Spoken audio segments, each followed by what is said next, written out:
Welcome to rainy Boone-Pickens Stadium, where a few minutes ago the Houston Cougars completed a 45-35 upset of Oklahoma State and the 5th-ranked Cowboys. Barry Tramel, along with Brandon Chatmon of the Oklahoman and NewsOK.com.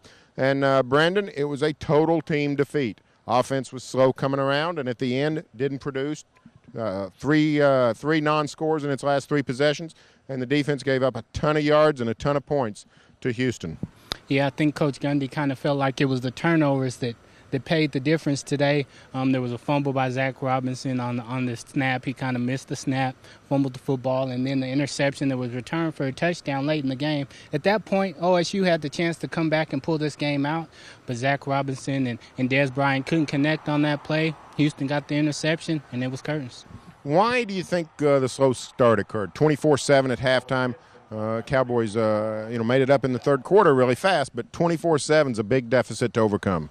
You know, one thing I noticed, I don't know if they didn't quite take Houston as seriously, but it seemed like Zach in the second half, he started to run the football a little bit more. It seemed like the light kind of turned on, and he said, hey, this game, we need to score some points here. We're falling behind. So it seemed like he started being more aggressive at that point. And I think that might have been part of it. They might have took him a little bit lightly. They'll say they didn't, but they might have taken him a little bit lightly. And at that point, Zach kind of started running the football, and they started scoring points. So I think that was a big part of their slow start. Zach didn't want to run the football until he felt like he had to. Very disappointing finish for the Cowboys. Cowboys at number 5 in the AP poll, on the cover of Sports Illustrated, now regroup with Rice. What does this do to the season, Brandon? Does this put the Cowboys off track, or how quickly can they get back on the rails?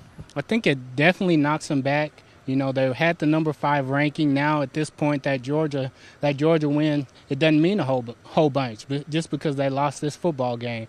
But as far as their actual goals, which were winning the Big 12 South and winning the Big 12, they can still reach those goals. It's just a matter of getting that offense back on track in order to score some points, because it's clear they're going to have a tough time kind of slowing down some of the Big 12 quarterbacks based on what Case Keenum did today. Well, that'll do it from Boone-Pickens Stadium. Stay tuned for full coverage on NewsOK.com and in the Oklahoman.